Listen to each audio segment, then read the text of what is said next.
Hi hello నమస్తే welcome back to my channel. ఈ తరం కోడలు క్యాస్ట్ ఐరన్ తవా ఎలా ఉంటుందో ముందు వీడియోలో చూసాం కదా. దీన్ని ఎలా సీజనింగ్ చేసుకోవాలి అన్నది ఈ వీడియోలో చూసేద్దాం. ఫస్ట్ పెనాన్ని మనం బాగా కడిగేసి సబ్బు స్క్రబ్తో బాగా కడిగేసుకుందాం. ఆ తర్వాత స్టవ్ ఆన్ చేసుకొని పెనం పెట్టేసి కొంచెం హీట్ అయిన తర్వాత దాని మీద ఆముదం వేసేద్దాం. ఆముదం వేసి పెనమంతా బాగా అప్లై చేసుకొని బాగా వేడి చేద్దాం.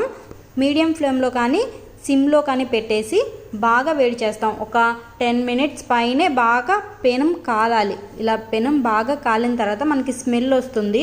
పెనం ఇంకా బాగా కాలింది అన్న తర్వాత స్టవ్ ఆఫ్ చేసేసుకొని పెనం అంతా చల్లగా అయిన తర్వాత మనం ఏం చేద్దామంటే మళ్ళీ ఒకసారి సబ్బుతో స్క్రబ్తో బాగా రుద్ది కడిగేద్దాం. ఆ తర్వాత మళ్ళీ స్టవ్ ఆన్ చేసుకొని పెనం పెట్టేసి కొంచెం హీట్ అయిన తర్వాత దాని మీద కొంచెం ఆయిల్, అదేవిధంగా కట్ చేసుకున్న ఆనియన్స్ వేసి ఆనియన్స్ కలర్ చేంజ్ అయ్యే వరకు పెనాన్ని బాగా కాల్చుకుందాం. ఇలా పెనం అనే మనకి చాలా బాగా కాలాలండి, అప్పుడే మనకి దోశలు బాగా వస్తాయి.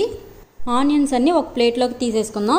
ఆ తర్వాత మనం దోశ వేసి చూసుకుందాం. ముందైతే నేను పల్చగా వేశాను, అది సరిగా రాలేదు.